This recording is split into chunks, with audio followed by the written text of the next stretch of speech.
खुश आमदीद। आज हम इस्लामी इबादत और अकायद की कुछ बुनियादी बातों पर एक नज़र डालते हैं। ये सारी मालूमात तालीमी मवाद से ली गई है और हम इन मरकज़ी तस्वुरात को समझेंगे जो दुनिया भर में अरबों लोगों की ज़िंदगियों का हिस्सा है। स्क्रीन पर जो अल्फाज हैं ये शायद दुनिया में सबसे ज़्यादा दोहराए जाने वाले अल्फाज में से हैं। कुरान की ये आयतें सिर्फ लिखी हुई इबारतें नहीं हैं, बल्कि ये लाखों लोगों की रोज़ाना की इबादत का मरकज़ हैं, उनकी ज़िंदगी का एक लाजमी हिस्सा हैं। तो आज का हमारा सफ़र इन 4 हिस्सों में होगा। पहले हम इबादत के जौहर को देखेंगे, फिर उनके पीछे जो बुनियादी अकायद हैं उन पर बात करेंगे। इसके बाद अमली अरकान पर नज़र डालेंगे और आखिर में देखेंगे कि ये ईमान रोज़मर्रा की ज़िंदगी में कैसे नज़र आता है। तो चलें शुरू करते हैं पहले हिस्से से। इबादत का असल जौहर क्या है और वो कौन सी दुआएं हैं जो उसकी बुनियाद हैं। ये है सूरतुल फातिहा। इसका मतलब है आगाज़, और ये नाम बिल्कुल सही है।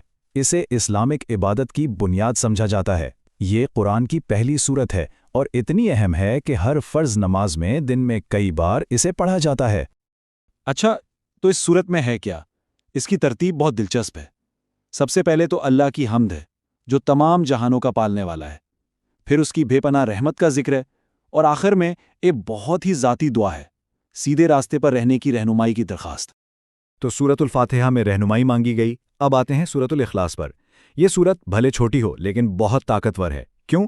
क्योंकि ये इस्लाम के सबसे बुनियादी अकीदे की वजाहत करती है, यानी अल्लाह के वहदानियत का तसव्वुर, जिसे तौहीद कहते हैं।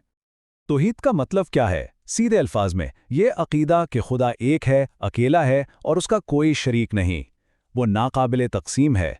और सूरत अल इखलास को इसी अकीदे का सबसे साफ और खालिस इजहार माना जाता है। अच्छा, तो अभी हमने देखा कि क्या पढ़ा जाता है।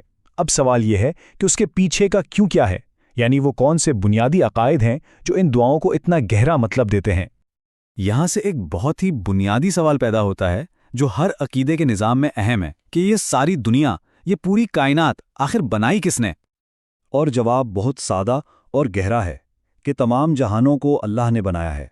और ये बात सीधा जुड़ती है सूरतुल फातिहा से, जिसमें कहा गया तमाम जहानों का परवरदिगार। यही वो बुनियाद है जिस पर बाकी सब अकायद कायम हैं। ठीक है, तो अगर खुदा खालिक है तो फिर अगला सवाल ये है कि उसने इंसानों से बात कैसे की, अपना पैगाम कैसे पहुंचाया? यहां से नबूवत का तसव्वुर सामने आता है। जवाब यह है कि हज़रत मोहम्मद सल्लल्लाहु अलैहि वसल्लम आखिरी नबी हैं, जिन्हें ख़ातमुन नबीयीन यानी नबियों की मोहर भी कहा जाता है। ये एक बहुत मरकज़ी अक़ीदा है, जिसका मतलब है कि उनके ज़रिए जो पैगाम आया वो इंसानियत के लिए आखिरी और मुकम्मल है। अच्छा, पैगाम तो नबियों के ज़रिए आया, लेकिन खुदाई निज़ाम को चलाने में और भी मखलूक का जिक्र है, यानी फ़रिश्ते। तो ये 4 बड़े फ़रिश्ते कौन हैं और इनके काम क्या हैं? यहाँ ज़िम्मेदारियों की एक बहुत दिलचस्प तक़सीम है। हज़रत जिब्राइल वो हैं जो अल्लाह का पैगाम नबियों तक लाते हैं। हज़रत मिकाइल, उनके ज़िम्मे रिज़्क़ और बारिश जैसे कुदरती मामलात हैं।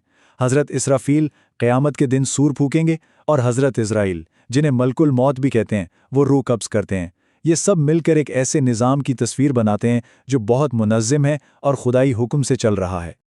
तो ये तो हो गए अकायद, लेकिन सिर्फ मान लेना काफ़ी नहीं होता, अमल भी ज़रूरी है। तो अब देखते हैं कि यह अकीदा रोज़मर्रा के आमाल में कैसे नज़र आता है, यानी ईमान का अमली ढांचा क्या है।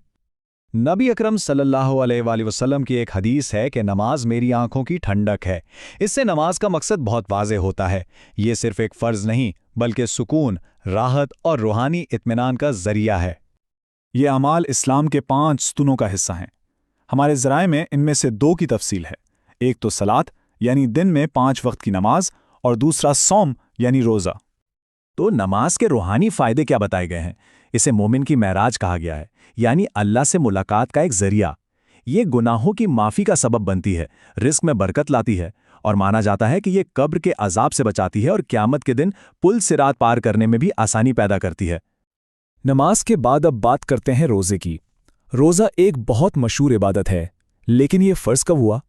इसका एक बहुत मखसूस तारीख़ी जवाब है।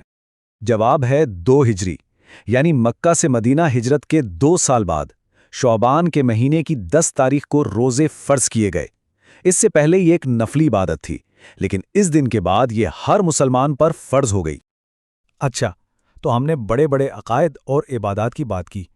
अब आखिर में देखते हैं कि ये सब चीज़ें आम रोज़मर्रा की ज़िंदगी का हिस्सा कैसे बनती हैं। یہاں سب سے دلچسپ بات یہ ہے کہ ایمان کو چھوٹی چھوٹی دعاؤں کے ذریعے زندگی میں شامل کیا گیا ہے۔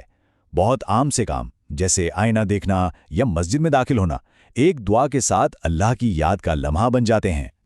اور یہ ایک بہت ہی خوبصورت مثال ہے گھر میں داخل ہونے کی دعا۔ اس دعا میں اللہ سے بہترین داخلے اور بہترین نکلنے کی درخواست کی جاتی ہے۔ یہ ایک چھوٹا سا عمل ہے، لیکن اس کے ذریعے گھر میں آنے جانے جیسے معمولی کام کو بھی اللہ کی حفاظت اور برکت سے جوڑ دیا جاتا ہے۔ تو یہ سب کچھ ہمیں ایک آخری بڑے سوال پر لاتا ہے۔ جب یہ سب چیزیں یعنی بنیادی عقائد، روزانہ کی عبادتیں اور ہر چھوٹے کام میں اللہ کی یاد مل جاتی ہیں، تو یہ مل کر کسی کی زندگی کے سفر کو کس طرح تشکیل دیتی ہیں۔ یہ سوچنے کی بات ہے کہ یہ صرف کچھ اصول نہیں، بلکہ یہ دنیا کو دیکھنے کا ایک پورا نظریہ، ایک مکمل فریم ورک فراہم کرتا ہے۔